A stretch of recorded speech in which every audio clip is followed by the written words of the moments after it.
जय हिंद फ्रेंड्स। आज की इस वीडियो में हम जानने वाले हैं आपकी क्लास 10th की जो बुक है फुटप्रिंट विदाउट फीट, इसका जो तीसरा चैप्टर है जिसका नाम है मिडनाइट विजिटर। मिडनाइट विजिटर का मतलब होता है आधी रात में आने वाला, और इसके लेखक हैं रॉबर्ट आर्थर। ये आपके फिलीपींस के रहने वाले हैं। ये फिलीपींसियन पोइट आप इनको बोल सकते हैं।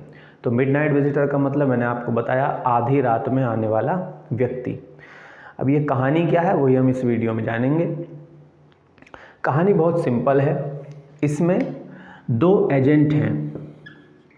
आपके कितने एजेंट हैं जी?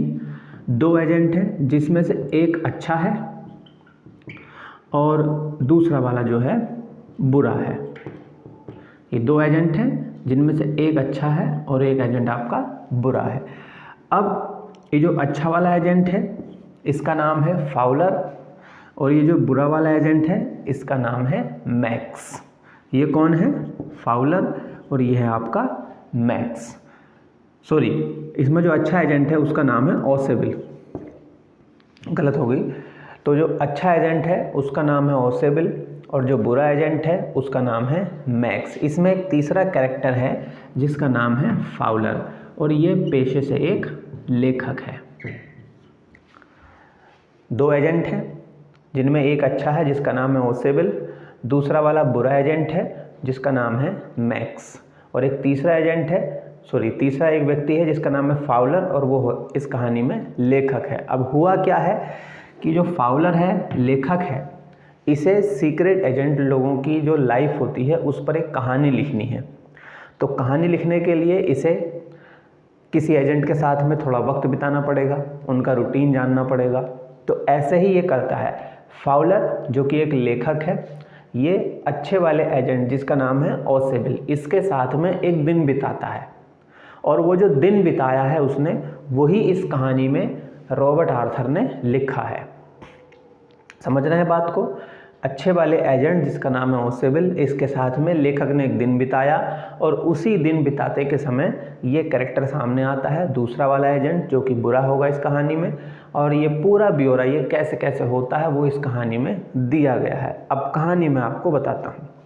कहानी में यह है कि जो फाउलर है, जो अच्छा वाला एजेंट है, उसे एक सीक्रेट रिपोर्ट मिलने वाली है, एक सीक्रेट पेपर मिलने वाला है जो गवर्नमेंट पेपर है। अब सीक्रेट एजेंट का काम यही होता है, सरकारी काम इधर से उधर करना, पेपर इधर से उधर करना, या जो सीक्रेट जानकारी होती है उसे एक देश से दूसरे देश तक ले जाना। अब ये जो कहानी घट रही है ये फ्रांस में घट रही है। ये फ्रांस की कहानी है जी, फ्रांस की कहानी है। तो फ्रांस में घट रही है, और फ्रांस में एक होटल है। फ्रांस में एक होटल है। होटल जो है वो 6 मंजिला है, 6 मंजिला है। होटल है जो कि 6 मंजिला है। तो उसके लास्ट पर, यानी कि जो 6ठी मंजिल है, उस पर एक छोटा कमरा है। छोटा कमरा, ध्यान दीजिएगा। कहानी कहाँ घट रही है वो भी मैंने आपको बता दिया है।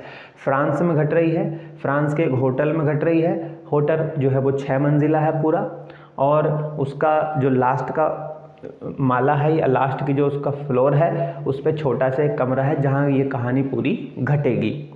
सर ठीक है। अब ये होता क्या है, तो लेखक यानी कि फाउलर ओसेबिल के साथ में जो अच्छा एजेंट है, दोनों जने उस होटल में जा रहे हैं। जाते जाते जो अच्छा वाला एजेंट है ओसेबिल, वो बताता है फाउलर को कि मैंने एक होटल में कमरा बुक किया है और मुझे वहाँ एक सीक्रेट डॉक्यूमेंट मिलने वाला है, और तुम मेरे साथ रहो, देखो हम लोग किस तरह से जीवन जीते हैं, और फिर तुम जो कहानी लिखना चाहते हो उसे लिखना। तो दोनों के दोनों होटल में जाते हैं, और होटल में जाने के बाद रिसेप्शन से चाबी लेते हैं। चाबी लेके सीढ़ियों से होते हुए अपने फ्लोर पर पहुंच जाते हैं। छोटा कमरा होता है। तो अच्छा एजेंट जो है, जो कि ओसेबिल है, वो दरवाज़ा खोलता है और दरवाजे से एंटर होता है, साथ में उसके फाउलर भी है। पीछे से दरवाज़ा बंद कर देता है। दरवाज़ा बंद करके जब वो लाइट ऑन करता है तो कमरे के बीचों बीच में ये दूसरा वाला एजेंट खड़ा है जो कि बुरा है, और इसके हाथ में एक पिस्टल है। एक पिस्तौल इसने दरवाजे की तरफ की हुई है। समझ रहे हैं? कमरे के बीच में एक व्यक्ति खड़ा है जो दूसरा एजेंट है जिसका नाम है मैक्स, और अच्छे वाले एजेंट दरवाजे पर ही है और उसके साथ में लेखक है। अब इसको तो इसके बारे में पता है क्योंकि ये दोनों एजेंट हैं। तो ओसेबिल को जानकारी है मैक्स के बारे में, तो वो उससे बातचीत करना शुरू कर देता है कि तुम मेरे कमरे में मुझसे पहले कैसे पहुंच गई। और ये सारा का सारा नज़ारा ये फाउलर खड़ा हुआ देख रहा है कि ये क्या हो रहा है। वो घबरा गया है, डर गया है क्योंकि मैक्स के हाथ में बंदूक है। तो अब ओसेबिल उससे पूछता है कि तुम मेरे कमरे में क्या कर रहे हो। तो मैक्स जवाब देता है, जो बुरा एजेंट है, कि मैं तुम्हें जो आज रिपोर्ट मिलने वाली है उसे तुम्हारे हाथ से लेने के लिए आया हूँ। वो तुम्हारे हाथ से ज़्यादा मेरे हाथ में अच्छी लगेगी। और दोनों के बीच में बातचीत होती है। फिर ओसेबिल बोलता है कि तुम यहाँ क्या कर रहे हो मेरे कमरे में, और तुम मेरे कमरे में कैसे आ गए। मैं इस होटल के मालिक से लड़ूंगा क्योंकि इस होटल के मालिक से मैंने पिछली बार भी कहा था जब मैं यहाँ रहने के लिए आया था कि मेरे खिड़की के पीछे उधर बालकनी है, उस बालकनी को बंद कराओ क्योंकि वहाँ से कोई ना कोई अंदर आ ही जाता है। ये वाली बात सुनकर अब ये सारा नज़ारा फाउलर खड़ा हुआ देख रहा है और मैक्स को समझ में आया कि ओसेबिल ने कहा कि खिड़की के पीछे एक बालकनी है, लेकिन मैक्स कहता है कि मैं तो दरवाजे से आया हूँ, मेरे पास एक दूसरी चाबी है, तो मैं खिड़की से नहीं आया हूँ। लेकिन ओसेबिल उस बात को नहीं मानता है। ओसेबिल कहता है कि तुम ज़रूर उस खिड़की से आए हो क्योंकि पिछली बार भी कोई वहाँ पर आ गया था। दोनों के बीच में थोड़ी बहस होनी शुरू हो जाती है और इसी दरमियान क्या होता है, दरवाज़ा चूँकि बंद है कमरे का, तो दरवाजे पर दस्तक होने लगती है। ऐसा लगता है जैसे कोई बाहर से ज़ोर ज़ोर से दरवाज़ा पीट रहा है। अब ये आवाज़ सुनकर मैक्स घबरा जाता है, जो कि एक बुरा एजेंट है। तो वो ओसेबिल से पूछता है कि बाहर कौन है। तब ओसेबिल कहता है कि मैंने बाहर पुलिस वालों को एक बार कह दिया था कि मैं एक सीक्रेट काम के लिए जा रहा हूँ, तो हो सकता है कि मेरे सामने कोई चुनौती आ जाए, तो एक बार आप उसको आकर चेक कर लेना। तो शायद ये पुलिस वाले हैं इसलिए बार बार दरवाज़ा पीट रहे हैं, अब तुम देख लो तुम्हें क्या करना है। तो मैक्स ये सुनकर घबरा जाता है कि बाहर पुलिस है, अब मैं क्या करूं। तो अब चूंकि थोड़ी देर पहले ओसेबिल ने इसे बताया है, ओसेबिल ने अभी थोड़ी देर पहले बताया कि मेरे कमरे के पीछे वाली जो खिड़की है उस पर नीचे बालकनी है, तो मैक्स दौड़कर खिड़की के पास चला जाता है। खिड़की के पास जाने के बाद उस खिड़की पर पैर रखता है और ओसेबिल को चेतावनी देता है कि जल्दी से इन पुलिस वालों को यहाँ से रफा दफा करो और वरना मैं तुम दोनों को मार दूंगा। और ये खिड़की से जो है नीचे छलांग लगा देता है। इसके छलांग लगाते ही दरवाज़ा खुलता है। दरवाजे से एक वेटर ट्रे लेकर आता है जिस पर एक दारू की बोतल है और 2 गिलास हैं। वो रख के वहाँ से चला जाता है। उसके जाने के बाद ओसेबिल जो अच्छा एजेंट है दरवाज़ा बंद कर देता है। अब ये सब नज़ारा किसने देखा है? फाउलर ने देखा। अब फाउलर सवाल पूछता है। अब फाउलर जो कि एक लेखक के पेशे से, ये ओसेबिल से सवाल पूछता है कि बाहर तो तुम बोल रहे थे कि पुलिस है। तो ओसेबिल जवाब देता है कि बाहर कोई पुलिस नहीं थी, वो वेटर ही था, मैंने उसको कुछ दारू लाने के लिए भेज दिया था। फिर फाउलर पूछता है कि फिर उसका क्या हुआ, मैक्स का, जो खिड़की में वहाँ से गिर गया। तो ओसेबिल कहता है कि वो भी वापस नहीं आने वाला है क्योंकि वहाँ पर कोई बालकनी थी ही नहीं, यानी कि वो नीचे गिर जाता है और उसको पकड़ लिया जाता है और यहीं पर कहानी ख़त्म हो जाती है। तो ये छोटी सी कहानी थी।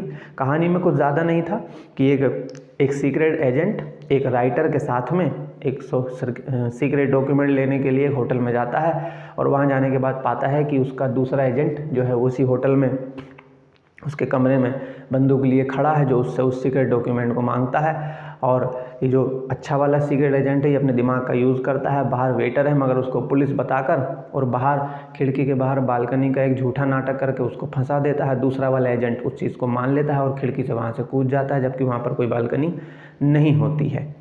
तो ये छोटी सी कहानी थी। तो इससे हमें जानने को क्या मिलता है कि जो सीक्रेट एजेंट होते हैं इनका दिमाग कितनी तेज़ चलता है। जबकि ये पहली बार इस होटल में आ रहा है लेकिन नाटक करता है कि मैं दूसरी बार आया हूँ और कहता है कि वहाँ बालकनी है और इसको फंसा लेता है और ये इसकी बातों में आ जाता है और खिड़की से छलांग लगा देता है और नीचे गिर जाता है।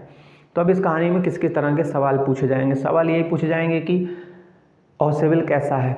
तो ओसेबिल एक अच्छा सीक्रेट एजेंट है, थोड़ा सा मोटा है और फ्रांसीसी है क्योंकि फ्रांस की घटना घट रही है। फ्रांसीसी भाषा बोलना जानता है, जर्मनी भाषा बोलना जानता है और अमेरिकन भाषा बोलना जानता है। कौन? ओसेबिल, जो कि एक अच्छा सीक्रेट एजेंट है, मतलब अपने देश के लिए ईमानदारी से काम करता है।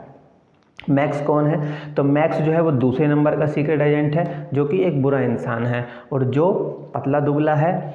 और ये ओसेबिल को मिलने वाली सीक्रेट डॉक्यूमेंट यानी कि जो मिसाइल से रिलेटेड कोई सीक्रेट डॉक्यूमेंट है उसको लेने के लिए यहाँ आता है। फाउलर कौन है? तो फाउलर एक लेखक है जो सीक्रेट एजेंट पर एक स्टोरी बनाना चाहता है और इसीलिए वो ओसेबिल के साथ में दिन बिताने की कोशिश करता है, मगर जब वो उसके साथ दिन बिताता है वो उसके जीवन की बड़ी अजीब सी घटना घट जाती है क्योंकि उसने सब ऐसा पहले कभी नहीं देखा होता है। फिर हमसे ये पूछा जा सकता है कि ओसेबिल जो है वो मैक्स से किस तरह छुटकारा पाता है। तो ओसेबिल मैक्स से छुटकारा पाने के लिए क्या करता है? एक कल्पना बनाता है, एक कहानी बनाता है कि कमरे के पीछे एक बालकनी है और मैक्स उसकी बातों में आकर बालकनी से छलांग लगा देता है और इस तरह ओसेबिल मैक्स से छुटकारा पा लेता है। तो इस तरह के कुछ सवाल पूछे जाएंगे, वो जब मैं क्वेश्चन आंसर वाली सीरीज़ लेकर आऊँगा उसमें आपको बता दूंगा। उम्मीद करता हूँ कि आपको ये कहानी अच्छी लगी होगी और इस वीडियो में सिर्फ इतना ही। Thank you.